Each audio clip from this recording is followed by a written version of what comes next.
Last വീഡിയോയിൽ നമ്മൾ NaOH sodium hydroxide എന്ന് പറയുന്ന റിയേജൻറ്റ് യൂസ് ചെയ്തിട്ട് ഒരു അൺനോൺ സോൾട്ടിലുള്ള കാറ്റയോണിനെ എങ്ങനെ ഐഡൻറ്റിഫൈ ചെയ്യാമെന്നായിരുന്നു പഠിച്ചിരുന്നത്. അപ്പം ഇന്നത്തെ വീഡിയോയിൽ നമ്മൾ NH4OH അമോണിയം ഹൈഡ്രോക്സൈഡ് എന്ന് പറയുന്ന റിയേജൻറ്റ് യൂസ് ചെയ്തിട്ട് എങ്ങനെ ഒരു അൺനോൺ സോൾട്ടിലുള്ള കാറ്റയോൺസിനെ ഐഡൻറ്റിഫൈ ചെയ്യാമെന്നാണ് പഠിക്കാനായിട്ട് പോകുന്നത്. So welcome to hydrogen academy. നമുക്ക് ടോപ്പിക്കിലോട്ട് പോകാം. ഒരു ക്വാളിറ്റേറ്റീവ് അനാലിസിസിൽ നമുക്ക് ഫസ്റ്റ് ഒരു അൺനോൺ സോൾട്ട് തന്നിട്ടുണ്ടായിരിക്കും. ആ അൺനോൺ സോൾട്ടിനെ നമ്മൾ വാട്ടറിൽ ഡിസോൾവ് ചെയ്യിപ്പിക്കും. വാട്ടർ ഡിസോൾവ് ചെയ്തിട്ട് ആ അക്വസ് സോൾട്ട് സൊല്യൂഷനകത്തോട്ടാണ് നമ്മൾ എന്ത് ആഡ് ചെയ്യുന്നത്, ഏത് റിയേജൻ്റ് ആണോ ആഡ് ചെയ്യേണ്ടത് അത് ആഡ് ചെയ്യുന്നത്. അപ്പോൾ അങ്ങനെ റിയേജൻ്റ് ആഡ് ചെയ്യുന്ന സമയത്ത് നമുക്ക് അവിടെ ഒരു കളേർഡ് പ്രസിപ്പിറ്റേറ്റ് ഏതെങ്കിലും കിട്ടും. അപ്പം അതിനകത്ത് നമുക്ക് എന്ത് മനസ്സിലാക്കാൻ പറ്റും, ഇതിനകത്ത് ഏത് കാറ്റയോൺ ആണ് പ്രസൻ്റ് ആയിട്ടുള്ളതെന്ന് മനസ്സിലാക്കാനായിട്ട് പറ്റും. ഇത് നമ്മൾ അമോണിയം ഹൈഡ്രോക്സൈഡ് NH4OH എന്ന് പറയുന്ന റിയേജൻ്റ് യൂസ് ചെയ്തിട്ട് എങ്ങനെയാണ് സോൾട്ടിനകത്തുള്ള കാറ്റയോൺസിനെ ഐഡൻറ്റിഫൈ ചെയ്യുന്നത് നോക്കാം. അപ്പം നമുക്ക് ഇവിടെ ആദ്യം Fe2+ കാറ്റയോൺ എടുക്കാം. അപ്പം Fe2+ കാറ്റയോൺ നമ്മൾ പറഞ്ഞിട്ടുണ്ട് പെയിൽ ഗ്രീൻ കളർ ആയിരിക്കും. ഓക്കെ, അപ്പം ഈ Fe2+ കാറ്റയോൺസിൻ്റെ സോലിബിൾ ആയിട്ടുള്ള സോൾട്ടുകൾ എടുത്തു കഴിഞ്ഞാൽ അതിനകത്തോട്ട് നമ്മൾ ഡ്രോപ്പ് ബൈ ഡ്രോപ്പ് ആയിട്ട് NH4OH ആഡ് ചെയ്യുന്ന സമയത്ത് നമുക്ക് അവിടെ എന്ത് കിട്ടും, ഡേർട്ടി ഗ്രീൻ പ്രസിപ്പിറ്റേറ്റ് കിട്ടും. പ്രസിപ്പിറ്റേറ്റിൻ്റെ കളറൊക്കെ എന്തായിരിക്കും, NaOH പോലെ തന്നെ സെയിം ആയിരിക്കും. അതായത് ഡേർട്ടി ഗ്രീൻ പ്രസിപ്പിറ്റേറ്റ് ആയിരുന്നു NaOH ആഡ് ചെയ്യുമ്പോഴും കിട്ടിയിരുന്നത്. അതേ കണക്ക് തന്നെ NH4OH ആഡ് ചെയ്യുമ്പോഴും ഡേർട്ടി ഗ്രീൻ പ്രസിപ്പിറ്റേറ്റ് ആയിരിക്കും Fe2+ൻ്റെ സോലിബിൾ സോൾട്ടുകൾ തരുന്നത്. എന്നിട്ട് അതിനകത്തോട്ട് നമ്മൾ എക്സസ് ആയിട്ട് NH4OH ആഡ് ചെയ്യുകയാണെങ്കിൽ അതെന്താവും, ഇൻസോലിബിൾ ആയിരിക്കും. അവിടെ ഒന്നും സംഭവിക്കത്തില്ല, പ്രസിപ്പിറ്റേറ്റ് അതുപോലെ തന്നെ നിൽക്കും, ഇൻസോലിബിൾ ആയിരിക്കും. ഇനി Fe3+ ഫെറിക് സോൾട്ടുകൾ എടുത്ത Fe3+ൻ്റെ സോലിബിൾ സോൾട്ടുകൾ നമ്മൾ എടുക്കുകയാണെന്നുണ്ടെങ്കിൽ Fe3+ എന്ന് പറയുമ്പം കളർ എന്തുമായിരുന്നു, അതിൻ്റെ യെല്ലോയിഷ് ബ്രൗൺ കളർ ആയിരിക്കും Fe3+ സോൾട്ടുകൾ എന്ന് പറയുന്നത്. അതിനകത്തോട്ട് നമ്മൾ drop by drop NH4OH add ചെയ്യുന്ന സമയത്ത് നമുക്ക് റെഡിഷ് ബ്രൗൺ പ്രസിപ്പിറ്റേറ്റ് ആയിരിക്കും കിട്ടുന്നത്. അതിനകത്തോട്ട് എക്സസ് ആയിട്ട് നമ്മൾ അമോണിയം ഹൈഡ്രോക്സൈഡ് ഒഴിച്ചു കഴിഞ്ഞാലും ഒന്നും സംഭവിക്കത്തില്ല, പ്രസിപ്പിറ്റേറ്റ് ഇൻസോലിബിൾ ആയിരിക്കും. നെക്സ്റ്റ് ഇതേപോലെ തന്നെ Cu2+ കാറ്റയോൺസിൻ്റെ സോലിബിൾ സോൾട്ടുകൾ നമ്മൾ എടുക്കുകയാണെങ്കിൽ Cu2+ എന്ന് പറയുമ്പോൾ എന്താണ്, ബ്ലൂ കളർ സോൾട്ടുകളായിരിക്കും തരുന്നത് അല്ലേ. അപ്പോൾ അതിനകത്തോട്ട് നമ്മൾ ഡ്രോപ്പ് ബൈ ഡ്രോപ്പ് ആയിട്ട് അമോണിയം ഹൈഡ്രോക്സൈഡ് ആഡ് ചെയ്ത് കൊടുത്താൽ നമുക്ക് പെയിൽ ബ്ലൂ കളേർഡ് പ്രസിപ്പിറ്റേറ്റ് ആയിരിക്കും കിട്ടുന്നത്, പെയിൽ ബ്ലൂ പ്രസിപ്പിറ്റേറ്റ്. അതിനകത്തോട്ട് എക്സസ് ആയിട്ട് NH4OH ആഡ് ചെയ്ത് കൊടുത്തു കഴിഞ്ഞാൽ ഈ ബ്ലൂ പ്രസിപ്പിറ്റേറ്റ് എന്തായി പോവും, സോലിബിൾ ആയിട്ട് നമുക്ക് അവിടെ ഒരു ഡീപ് ബ്ലൂ കളേർഡ് സൊല്യൂഷൻ കിട്ടും. പെയിൽ ബ്ലൂ പ്രസിപ്പിറ്റേറ്റിനകത്തോട്ട് എക്സസ് ആയിട്ട് NH4OH ആഡ് ചെയ്ത് കൊടുത്തു കഴിഞ്ഞാൽ ആ പെയിൽ ബ്ലൂ പ്രസിപ്പിറ്റേറ്റ് അതിൽ സോലിബിളായിട്ട് എക്സസ് NH4OHൽ സോലിബിളായിട്ട് നമുക്ക് അവിടെ ഒരു ഡീപ് ബ്ലൂ കളേർഡ് സൊല്യൂഷൻ ആയിരിക്കും കിട്ടുന്നത്. ഇനി Zn2+, Zinc2+ൻ്റെ സോലിബിൾ ആയിട്ടുള്ള സോൾട്ടുകൾ എടുത്താൽ Zinc2+ എന്ന് പറയുമ്പോൾ കളർലെസ് ആയിട്ടുള്ളതായിരിക്കും അതിൻ്റെ സോൾട്ടുകൾ എന്ന് പറയുന്നത്. ഇതിനകത്തോട്ട് ഡ്രോപ്പ് ബൈ ഡ്രോപ്പ് ആയിട്ട് നമ്മൾ NH4OH അമോണിയം ഹൈഡ്രോക്സൈഡ് ആഡ് ചെയ്യുകയാണെന്നുണ്ടെങ്കിൽ നമുക്കൊരു ജെലാറ്റിനസ് വൈറ്റ് പ്രസിപ്പിറ്റേറ്റ് ആയിരിക്കും കിട്ടുന്നത്, അതായത് ജെൽ ലൈക്ക് പ്രസിപ്പിറ്റേറ്റ് ആയിരിക്കും കിട്ടുന്നത്. ഓക്കെ, ഇതിനകത്തോട്ട് നമ്മൾ എക്സസ് ആയിട്ട് NH4OH ആഡ് ചെയ്ത് കൊടുത്തു കഴിഞ്ഞാൽ എന്ത് സംഭവിക്കും, ഈ ജെലാറ്റിനസ് വൈറ്റ് പ്രസിപ്പിറ്റേറ്റ് സോലിബിൾ ആയിട്ട് പോകും. എക്സസ് NH4OHൽ ഈ പ്രസിപ്പിറ്റേറ്റ് സോലിബിൾ ആയി പോകും. ഓക്കെ, ഇനി Pb2+, lead2+ൻ്റെ സോലിബിൾ സോൾട്ടുകൾ എടുക്കുകയാണെങ്കിൽ ഇതും കളർലെസ് ആയിരിക്കും ലെഡിൻ്റെ സോൾട്ടുകൾ എന്ന് പറയുന്നത്. അപ്പം ഇതിനകത്തോട്ട് നമ്മൾ ഡ്രോപ്പ് ബൈ ഡ്രോപ്പ് ആയിട്ട് NH4OH ആഡ് ചെയ്യുന്ന സമയത്ത് നമുക്കൊരു ചോക്കി വൈറ്റ് പ്രസിപ്പിറ്റേറ്റ്, ഒരു അഴുക്ക വെള്ള പ്രസിപ്പിറ്റേറ്റ് നമുക്ക് കിട്ടും, ചോക്കി വൈറ്റ് പ്രസിപ്പിറ്റേറ്റ് കിട്ടും. ആ ചോക്കി വൈറ്റ് പ്രസിപ്പിറ്റേറ്റിനകത്തോട്ട് നമ്മൾ എക്സസ് ആയിട്ട് NH4OH അമോണിയം ഹൈഡ്രോക്സൈഡ് ആഡ് ചെയ്ത് കഴിയുമ്പോഴത്തേക്കും എന്തായിരിക്കും, ഈ പ്രസിപ്പിറ്റേറ്റിന് ഒന്നും സംഭവിക്കത്തില്ല, അത് ഇൻസോലിബിൾ ആയിരിക്കും. അപ്പം ഇത്രയാണ് NH4OH ആഡ് ചെയ്യുന്ന സമയത്ത് ഈ പറയുന്ന കാറ്റയോൺസിൻ്റെ സോൾട്ടുകളിൽ ഫോം ചെയ്ത പ്രസിപ്പിറ്റേറ്റ്സ് എന്ന് പറയുന്നത്. ഓക്കെ, അപ്പം ഇവിടെ നമുക്ക് ഏകദേശം എല്ലാം NaOHന് സിമിലർ ആയിട്ട് തന്നെ, അതായത് NaOH ആഡ് ചെയ്യുമ്പം കിട്ടുന്ന അതേ കളർ പ്രസിപ്പിറ്റേറ്റ് തന്നെയാണ് ഇതിലും കിട്ടുന്നത്, NH4OH ആഡ് ചെയ്യുമ്പോഴും കിട്ടുന്നത്.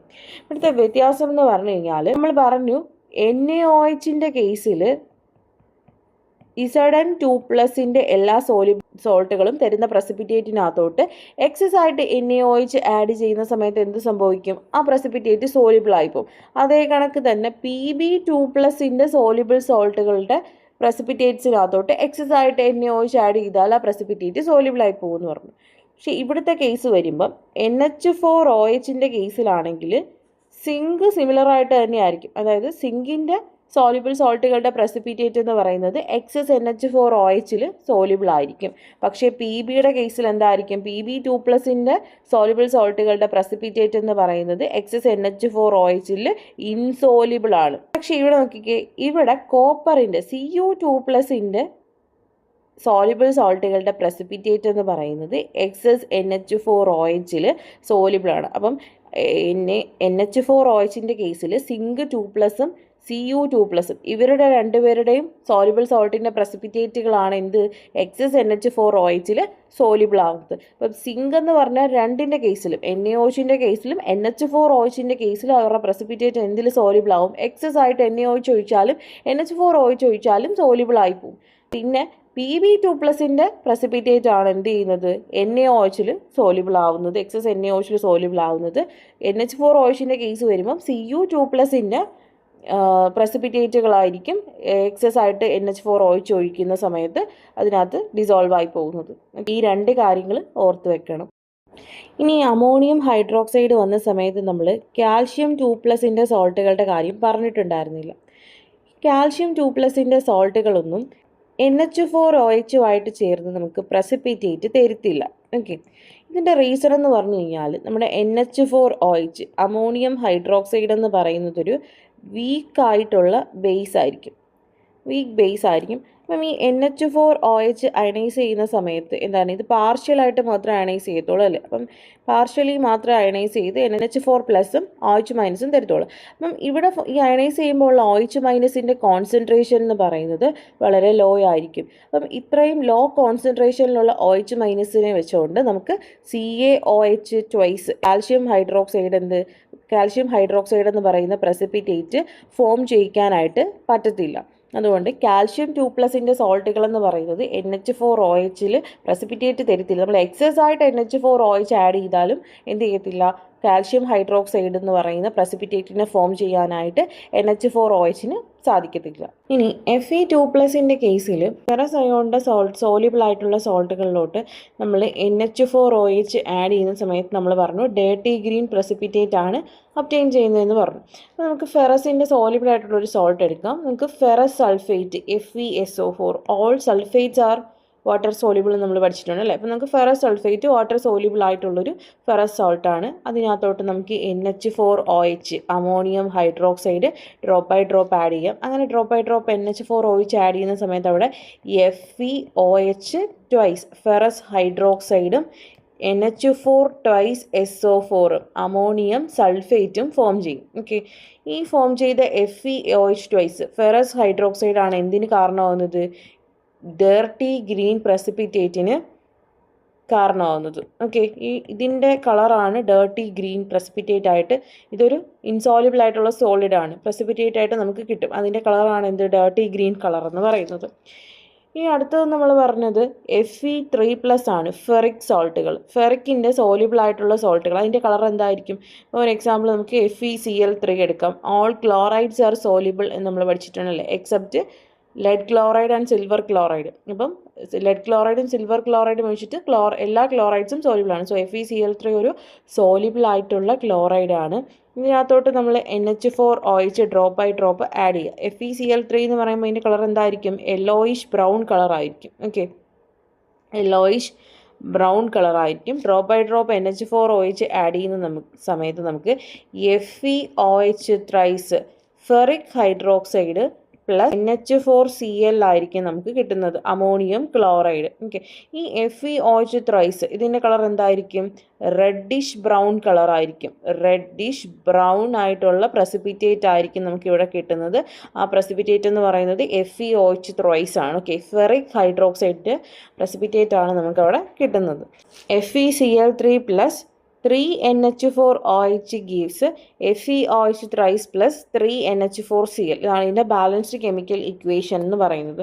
ഇനി അനദർ ഒരു സോളിബിൾ സോൾട്ട് എടുക്കാം നമുക്ക് Fe3+ൻ്റെത്. അപ്പോൾ നമുക്ക് ഫെറിക് സൾഫേറ്റ് എടുക്കാം. Fe2SO4 thrice. Fe2SO4 thrice. ഇതെങ്ങനെയാണ് ഫോം ചെയ്യുന്നത്? Fe എന്ന് പറഞ്ഞാൽ Fe3+ ആയിരുന്നു ഫെറിക്. ഓക്കെ, SO4 എന്ന് പറയുമ്പം SO4 2- ആണ്.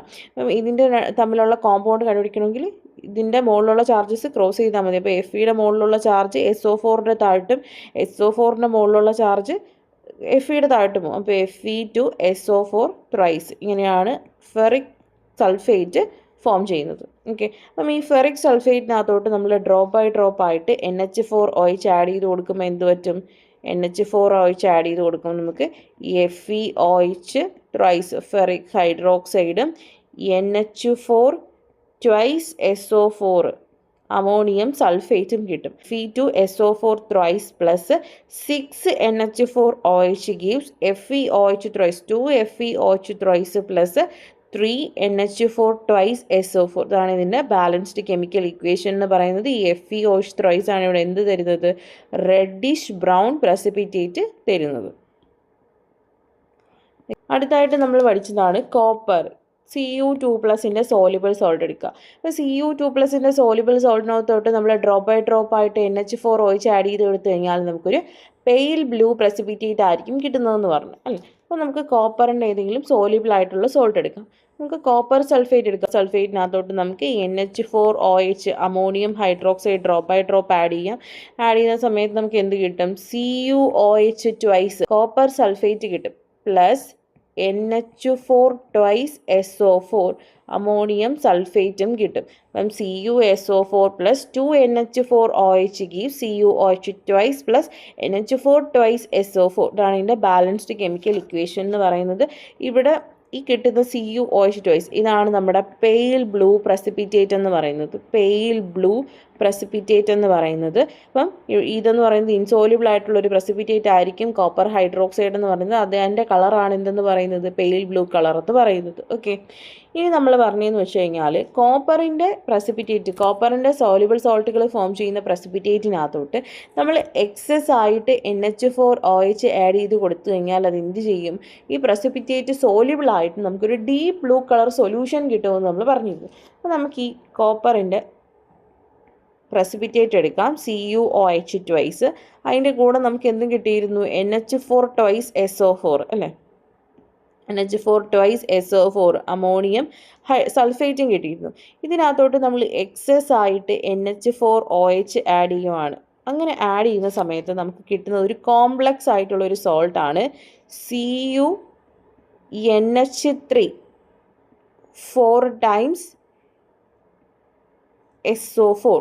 ഇങ്ങനെ ഒരു കോംപ്ലക്സ് ആയിട്ടുള്ളൊരു സോൾട്ടാണ് നമുക്ക് കിട്ടുന്നത്. പ്ലസ് വാട്ടറും കിട്ടും. ഓക്കെ, ബാലൻസ്ഡ് ഇക്വേഷൻ എന്ന് പറഞ്ഞാൽ CuOH twice plus NH4 twice SO4 plus 2 NH4OH gives CuNH3 4 times SO4 plus 4H2. ഇതാണ് ഇതിൻ്റെ ബാലൻസ്ഡ് ഇക്വേഷൻ എന്ന് പറയുന്നത്. ഇവിടെ ഈ കിട്ടിയ ഈ കോംപ്ലക്സ് ആയിട്ടുള്ള ഈ സോൾട്ട് ഇതിൻ്റെ നെയിം എന്ന് പറഞ്ഞു കഴിഞ്ഞാൽ ടെട്രാ അമീൻ കോപ്പർ 2 സൾഫേറ്റ്. ഇതാണ് എന്തെന്ന് നമുക്ക് കിട്ടുന്ന ആ ഡീപ്പ് ബ്ലൂ സൊല്യൂഷൻ എന്ന് പറയുന്നത്. ഡീപ്പ് ബ്ലൂ സൊല്യൂഷൻ അതായത് ഈ pale blue colour precipitate excess NH4OH dissolve ആകുമ്പോൾ നമുക്കൊരു ഡീപ്പ് ബ്ലൂ കളർ സൊല്യൂഷൻ കിട്ടും.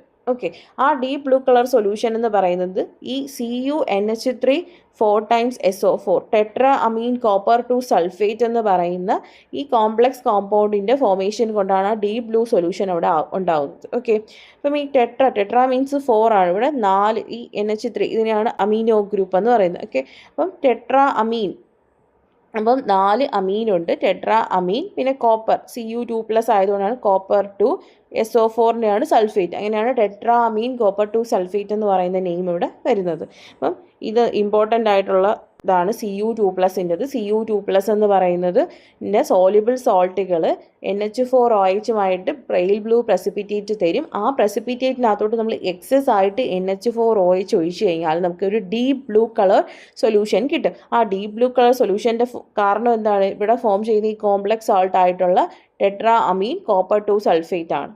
അടുത്തത് നമുക്ക് Zn2+ നോക്കാം. നമ്മൾ സിങ്ക് 2+ൻ്റെ സോലിബിൾ സോൾട്ടുകൾ എടുക്കുക. അപ്പോൾ സിങ്ക് 2+ സോലിബിൾ സോൾട്ട് എടുത്തിട്ട് അതിനകത്തോട്ട് NH4 drop by drop add ചെയ്യുമ്പോൾ ഇനിഷ്യലി നമുക്കൊരു ജലാറ്റിനസ് വൈറ്റ് പ്രസിപ്പിറ്റേറ്റ് കിട്ടും. അതിനകത്തോട്ട് നമ്മൾ എക്സസ് ആയിട്ട് NH4 ആഡ് ചെയ്യുന്ന സമയത്ത് ആ പ്രസിപ്പിറ്റേറ്റ് സോലിബിൾ ആയി പോകുമെന്ന് നമ്മൾ പറഞ്ഞു. സിങ്കിൻ്റെ ഒരു സോലിബിൾ ആയിട്ടുള്ള സോൾട്ട് എടുക്കാം. നമുക്ക് സിങ്ക് സൾഫേറ്റ് എടുക്കാം.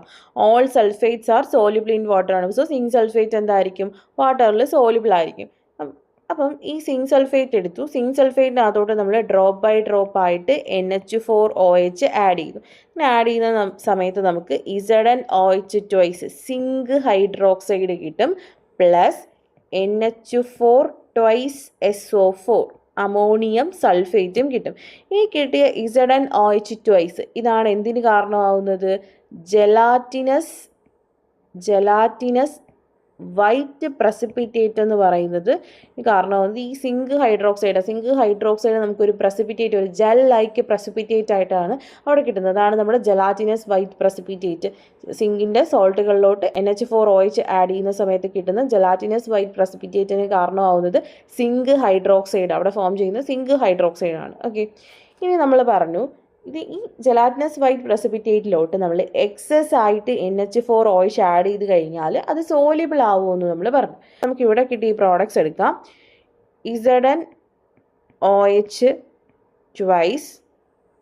പ്ലസ് NH4 SO4 ഇതിനകത്തോട്ട് നമ്മൾ എക്സസ് ആയിട്ട് NH4 ആഡ് ചെയ്ത് കഴിഞ്ഞാൽ നമുക്ക് കിട്ടുന്നതെന്ന് പറഞ്ഞു കഴിഞ്ഞാൽ നേരത്തെ നമ്മൾ കോപ്പർ പഠിച്ചപ്പോഴത്തെ പോലെ തന്നെ ഒരു കോംപ്ലക്സ് ആയിട്ടുള്ളൊരു സോൾട്ടാണ് ഇവിടെ കിട്ടുന്നത്. അതായത് ZnNH3 4 times SO4. ഇതിൻ്റെ നെയിം എന്ന് പറഞ്ഞു കഴിഞ്ഞാൽ ടെട്രാ അമീൻ സിങ്ക് 2 സൾഫേറ്റ് എന്ന് പറയുന്ന കോംപ്ലക്സ് ആയിട്ടുള്ളൊരു സോൾട്ടായിരിക്കും കിട്ടുന്നത്, പ്ലസ് വാട്ടർ.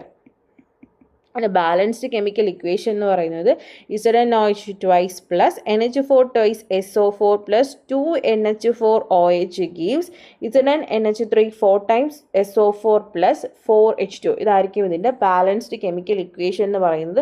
ഈ ജലാറ്റിനസ് വൈറ്റ് പ്രസിപ്പിറ്റേറ്റ് ഈ കിട്ടിയ പ്രോഡക്ട്സിനകത്തോട്ട് നമ്മൾ എക്സസ് NH4 ആഡ് ചെയ്യുമ്പോൾ ജലാറ്റിനസ് വൈറ്റ് പ്രസിപ്പിറ്റേറ്റ് ഡിസോൾവ് ചെയ്തിട്ട് ടെട്രാ അമീൻ സിങ്ക് 2 സൾഫേറ്റ് എന്ന് പറയുന്ന ഒരു കോമ്പൗണ്ട് ആയിട്ട് മാറും. ഇനി നമുക്ക് സിങ്കിൻ്റെ തന്നെ അടുത്തൊരു സോലിബിൾ സോൾട്ട് എടുക്കാം, സിങ്ക് ക്ലോറൈഡ് ZnCl2. ഈ ZnCl2നകത്തോട്ട് നമ്മൾ ഡ്രോപ്പ് ബൈ ഡ്രോപ്പ് ആയിട്ട് NH4 ആഡ് ചെയ്ത് കൊടുക്കുന്ന സമയത്ത് നമുക്ക് ZnOH സിങ്ക് ഹൈഡ്രോക്സൈഡും കിട്ടും, NH4Clഉം കിട്ടും, അമോണിയം ക്ലോറൈഡും കിട്ടും. ZnCl2 plus 2 NH4 gives ZnOH plus 2 NH4Cl. ഇതാണ് ഇതിൻ്റെ ബാലൻസ്ഡ് കെമിക്കൽ ഇക്വേഷൻ എന്ന് പറയുന്നത്. അപ്പോൾ ഈ ZnOH ആയിരിക്കും എന്തെന്ന് പറയുന്നത്? ജലാറ്റിനസ് വൈറ്റ് പ്രസിപ്പിറ്റേറ്റ് നമുക്ക് തരുന്നത്. Okay, gelatinous white precipitate. അപ്പോൾ നമ്മൾ ഇതിനകത്തോട്ട് എക്സസ് ആയിട്ട് NH4 ആഡ് ചെയ്ത് കൊടുത്തു കഴിഞ്ഞാൽ എന്ത് സംഭവിക്കും? ZnOH പ്ലസ് 2 NH4Clനകത്തോട്ട് നമ്മൾ എക്സസ് ആയിട്ട് NH4 ആഡ് ചെയ്ത് കൊടുത്തു കഴിഞ്ഞാൽ എന്ത് പറ്റും? ഇവിടെയും നമുക്കൊരു കോംപ്ലക്സ് ആയിട്ടുള്ളൊരു സോൾട്ടാണ് കിട്ടുന്നത്. ZnNH3 4 times Cl2 എന്ന് പറയുന്ന ഒരു കോംപ്ലക്സ് സോൾട്ട് പ്ലസ് വാട്ടർ ആയിരിക്കും കിട്ടുന്നത്. ഓക്കെ, അപ്പം ZnOH plus 2 NH4Cl plus 2 NH4 gives ZnNH3 4 times Cl2 plus 4 H2. ഇതാണ് ഇതിൻ്റെ ബാലൻസ്ഡ് കെമിക്കൽ ഇക്വേഷൻ. അപ്പം ഇവിടെ ഫോം ചെയ്ത ഈ കോംപ്ലക്സ് സോൾട്ടിൻ്റെ നെയിമാണ് ടെട്രാ അമീൻ സിങ്ക് 2 ക്ലോറൈഡ് എന്ന് പറയുന്നത്. അപ്പം ഇങ്ങനെയാണ് സിങ്ക് സോൾട്ടുകൾ NH4 ആഡ് ചെയ്യുമ്പോൾ സംഭവിക്കുന്നത്. സിങ്കിൻ്റെ സോലിബിൾ സോൾട്ടിലോട്ട് first NH4 drop by drop add ചെയ്യുമ്പോഴത്തേക്കും അവിടെ ഒരു ജലാറ്റിനസ് വൈറ്റ് പ്രസിപ്പിറ്റേറ്റ് ഫോം ചെയ്യും. അതിനകത്തോട്ട് നമ്മൾ എക്സസ് ആയിട്ട് NH4 ആഡ് ചെയ്യുന്ന സമയത്ത് കോംപ്ലക്സ് ആയിട്ടുള്ള സോൾട്ട് ഫോം ചെയ്യും. അടുത്തതായിട്ട് നമുക്ക് ലെഡ് എന്ന് പറയുന്ന അയോൺ എടുക്കാം, ലെഡിൻ്റെ അയോൺ എടുക്കാം, Pb2+. അപ്പോൾ Pb2+ൻ്റെ സോലിബിൾ സോൾട്ടിനകത്തോട്ട് നമ്മൾ ഡ്രോപ്പ് ബൈ ഡ്രോപ്പ് ആയിട്ട് NH4 ആഡ് ചെയ്യുന്ന സമയത്ത് നമുക്ക് എന്താണ് ഒരു ചോക്കി വൈറ്റ് പ്രസിപ്പിറ്റേറ്റ് ആണ് കിട്ടുന്നത്. അപ്പോൾ ലെഡിൻ്റെ സോലിബിൾ സോൾട്ട്സ് എന്ന് പറയുമ്പം നമുക്ക് ലെഡ് സൾഫേറ്റ്, ലെഡ് ക്ലോറൈഡ് ഒന്നും എടുക്കാൻ പറ്റത്തില്ല. ഓൾ ക്ലോറൈഡ്സ് സോലിബിൾ ആണെങ്കിലും എക്സെപ്ഷൻ ഉണ്ട്. എന്ത്? ലെഡ് ക്ലോറൈഡും സിൽവർ ക്ലോറൈഡും ഇൻസോലിബിൾ ആണ്. അതേ കണക്ക് തന്നെ സൾഫേറ്റിൻ്റെ കാര്യത്തിലോട്ട് വരുമ്പോഴും ഓൾ സൾഫേറ്റ്സ് ആർ സോലിബിൾ എന്ന് പറയുമെങ്കിലും എക്സെപ്ഷൻ ആണ് barium sulphate, lead sulphate and calcium sulphate എന്ന് പറയും. സോ ലെഡിൻ്റെ സൾഫേറ്റും ക്ലോറൈഡും ഇൻസോലിബിൾ ആണ്. നമുക്ക് ലെഡിൻ്റെ നൈട്രേറ്റ് എടുക്കാം. ഓൾ നൈട്രേറ്റ്സ് ആർ സോലിബിൾ ആണ് അല്ലേ. ഇപ്പം ലെഡിൻ്റെ നൈട്രേറ്റ് എടുക്കാം. PbNO3 ട്വൈസ് എന്ന് പറയുന്ന സോൾട്ട് എടുത്തു. അതിനകത്തോട്ട് നമ്മൾ ഡ്രോപ്പ് ബൈ ഡ്രോപ്പ് ആയിട്ട് NH4OH ആഡ് ചെയ്യുന്ന സമയത്ത് നമുക്ക് PbOH twice lead hydroxide plus NH4NO3 2NH4NO3 PbNO3 twice plus 2NH4OH gives PbOH twice plus 2NH4NO3. ഇതാണ് നമുക്ക് കിട്ടുന്ന ബാലൻസ്ഡ് കെമിക്കൽ ഇക്വേഷൻ എന്ന് പറയുന്നത്. ഇതിൻ്റെ അപ്പോൾ ഈ PbOH twice എന്ന് പറയുന്നത് ഇതാണ് നമുക്ക് എന്ത് കിട്ടുന്നത്? ചോക്കി വൈറ്റ് പ്രസിപ്പിറ്റേറ്റ് ആയിട്ട് ഇവിടെ കിട്ടുന്നത്. ലെഡ് ഹൈഡ്രോക്സൈഡ് ആണ് ചോക്കി വൈറ്റ് പ്രസിപ്പിറ്റേറ്റ് തരുന്നത്. അപ്പം ഇതിനകത്തോട്ട് എക്സസൈഡ് NH4OH ആഡ് ചെയ്ത് കഴിഞ്ഞാൽ ഒന്നും സംഭവിക്കത്തില്ല. ഇത് ഇൻസോലിബിൾ ആയിരിക്കും ഈ പ്രസിപ്പിറ്റേറ്റ് എന്ന് പറയുന്നത്. സോ അവിടെ അടുത്തൊരു റിയാക്ഷനൊന്നും സംഭവിക്കില്ല. ഓക്കെ, അപ്പം ഇത്രയുമാണ് നമ്മളുടെ ഡിഫറെൻറ്റ് കാറ്റയോൺസിനെ ഐഡൻറ്റിഫൈ ചെയ്യുന്നത് NH4OH യൂസ് ചെയ്തിട്ട്. നമ്മൾ ഇന്ന് NH4OH എന്ന് പറയുന്ന റിയേജൻറ്റ് യൂസ് ചെയ്തിട്ട് ഡിഫറെൻറ്റ് കാറ്റയോൺസിനെ എങ്ങനെ ഐഡൻറ്റിഫൈ ചെയ്യാമെന്നാണ് പഠിച്ചത് അല്ലേ. അപ്പോൾ അതിനകത്ത് സിങ്കിൻ്റെയും കോപ്പറിൻ്റെയും സോൾട്ട് ഓർത്ത് വെക്കുക. സിങ്കിൻ്റെ സോളിബിൾ സോൾട്ട് എടുത്ത് അതിനകത്തോട്ട് ഡ്രോപ്പ് ബൈ ഡ്രോപ്പ് ആയിട്ട് NH4OH ആഡ് ചെയ്യുമ്പം ഒരു പ്രസിപ്പിറ്റേറ്റ് ഫോം ചെയ്യും. ആ പ്രസിപ്പിറ്റേറ്റിനകത്തോട്ട് എക്സസ് ആയിട്ട് NH4OH ആഡ് ചെയ്യുന്ന സമയത്ത് അത് സോലിബിൾ ആയിട്ട് മാറുക. പ്രസിപ്പിറ്റേറ്റ് എന്ന് പറയുന്നത് അതിനകത്ത് ഡിസോൾവ് ചെയ്ത് പോകും എക്സസ് NH4OH. സെയിം തന്നെ ആയിരിക്കും കോപ്പറിൻ്റെ കേസും. കോപ്പറിൻ്റെയും പ്രസിപ്പിറ്റേറ്റ് എന്തായിരിക്കും? കോപ്പർ സോൾട്ടിൻ്റെ പ്രസിപ്പിറ്റേറ്റും NH4OH എക്സസ് ആയിട്ട് ആഡ് ചെയ്യുന്ന സമയത്ത് അതിനകത്ത് ഡിസോൾവ് ആയിട്ട് പോകും. അപ്പം നമ്മൾ ഇതുവരെയും NaOH NH4OH ഈ രണ്ട് റിയേജൻസിൻ്റെ കാര്യങ്ങൾ പഠിച്ചു. അതിനകത്ത് NaOHൻ്റെ കേസ് പറയുകയാണെന്നുണ്ടെങ്കിൽ സിങ്ക്, ലെഡ് ഇത് രണ്ടുമായിരിക്കും NaOHനകത്ത് സോലിബിൾ ആവുന്നത്. അതായത് ഇതിൻ്റെ രണ്ടിൻ്റെയും പ്രസിപ്പിറ്റേറ്റ്സ് ആയിരിക്കും എക്സസ് NaOHനകത്ത് സോലിബിൾ ആവുന്നത്. ഇനി NH4OHൻ്റെ കാര്യം പറയുവാണെങ്കിൽ സിങ്ക് അതേ കണക്ക് തന്നെ കോപ്പർ ഇതിൻ്റെ രണ്ടിൻ്റെയും പ്രസിപ്പിറ്റേറ്റ്സ് ആയിരിക്കും എക്സസ് NH4OHൽ സോലിബിൾ ആവുന്നത്. ഇനി അയണിൻ്റെത് Fe2+, Fe3+, ഇത് രണ്ടും വരുന്ന ഒരു സോൾട്ടുകളുടെ പ്രസിപ്പിറ്റേറ്റ്സും എന്തിൽ സോലിബിൾ ആവത്തില്ല? NaOHലും സോലിബിൾ ആവത്തില്ല, NH4OHലും സോലിബിൾ ആവത്തില്ല. എല്ലാത്തിലും ഇത് ഇൻസോലിബിൾ ആയിരിക്കും. ഓക്കെ, സിങ്കിൻ്റെ ആണെന്നുണ്ടെങ്കിൽ എല്ലാത്തിലും രണ്ടിലും സോലിബിൾ ആയിരിക്കും. NaOHലാണെങ്കിലും സോലിബിൾ ആയിരിക്കും, NH4OHലാണെന്നുണ്ടെങ്കിലും സിങ്കിൻ്റെ പ്രസിപ്പിറ്റേറ്റുകൾ സോലിബിൾ ആയിരിക്കും. ഓക്കെ, ലെഡ് ആണെന്നുണ്ടെങ്കിൽ NaOHൽ മാത്രമായിരിക്കും സോലിബിൾ ആയിട്ടുള്ളത് എക്സസ് NaOHൽ. കോപ്പർ ആണെന്നുണ്ടെങ്കിൽ എക്സസ് അമോണിയം ഹൈഡ്രോക്സൈഡ് NH4OHൽ മാത്രമായിരിക്കും സോലിബിൾ ആയിട്ടുള്ളത്. അപ്പം ഇത്രയും കാര്യങ്ങളാണ് മെയിനായിട്ടും ഈ ചാപ്റ്ററിനകത്ത് പഠിക്കാനുള്ളത്. ഇതിൻ്റെ ഒരു മേജർ പോർഷനെ നമ്മൾ കവർ ചെയ്തു. കാരണം NaOH NH4OH റിയേജൻസ് ആഡ് ചെയ്ത് നമ്മൾ എങ്ങനെ കാറ്റയോൺസിനെ ഐഡൻറ്റിഫൈ ചെയ്യാം എന്നുള്ളതാണ് മെയിൻ ഈ ചാപ്റ്ററിൽ വരുന്നത്. അപ്പം ഇനി വരുന്ന വീഡിയോയിൽ നമ്മൾ ചില metals, metallic hydroxides, metallic oxides ഇവരൊക്കെ എങ്ങനെ ആൽക്കലീസുമായിട്ട് റിയാക്ട് ചെയ്യും എന്നുള്ള കാര്യമാണ് ഇനി വരുന്ന വീഡിയോയിൽ നമ്മൾ പഠിക്കാനായിട്ട് പോകുന്നത്. ഇന്നത്തെ വീഡിയോ നിങ്ങൾക്ക് ഇഷ്ടമായിട്ടുണ്ടെന്നുണ്ടെങ്കിൽ തീർച്ചയായിട്ടും നിങ്ങൾ വീഡിയോ ലൈക്ക് ചെയ്യണം. അതേ കണക്ക് തന്നെ കൂടുതൽ ICSE റിലേറ്റഡ് വീഡിയോസ് കാണാനായിട്ട് നിങ്ങൾ താല്പര്യപ്പെടുന്നുണ്ടെങ്കിൽ തീർച്ചയായിട്ടും നിങ്ങൾ ചാനൽ സബ്സ്ക്രൈബ് ചെയ്യണം. അതേ കണക്ക് തന്നെ നിങ്ങളുടെ ഫ്രണ്ട്സിനൊക്കെ ചാനൽ ഷെയർ ചെയ്ത് കൊടുക്കണം. താങ്ക്